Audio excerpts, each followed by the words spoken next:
TikTok survey muna tayo sa mga tatakbong konsehal sa Parañaque Distrito 1. Kung di ka taga dito, skip mo muna, pero kung residente ka ng mga barangay na babanggitin ko, kasali ka dito, ilagay mo sa comments yung mga pambato mo. Kasali dito yung mga taga Baclaran, Tambo, San Isidro, San Dionisio, Santo Niño, La Huerta, Dongalo at Vitales. Meron tayong 19 kandidato sa konseho kaya simulan na natin. Pinakauna ang inyong abang lingkod. Yes, tumatakbo po ako, Eric Martinez. I'm proudly independent and sana makonsider nyo yung mga plano ko ilalagay ko sa dulo. Andyan din si Razel Lagman at si Raquel Velasco. Pareho din silang independents. Tumatakbo din sila Allen Tan, Shannon Olivares Bernardo at Brillante Insyong. Nandyan yung mga partido nila. Sumunod naman sa listahan ay sina Julius de Samburon, Pablo Olivares II at Ronald Catunaw. Andyan din yung kanika nilang mga partido.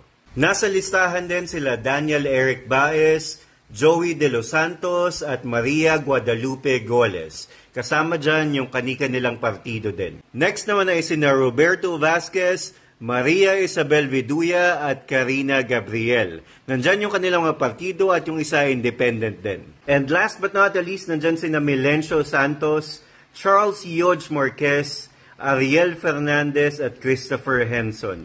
Yung tatlo sa kanila independent din, yung isa meron namang partido. So ayan na lahat ng tatakbo. Pakilagay please sa comments kung sining napupusuan nyo na okay para sa Distrito 1 natin. At syempre kung mamarapatin nyo, pakicheck na lang yung TikTok at Facebook ko. Ang pangalan ko doon ay Taga Parañaque para makita nyo yung mga plano ko para sa ating distrito. Salamat sa pakikinig.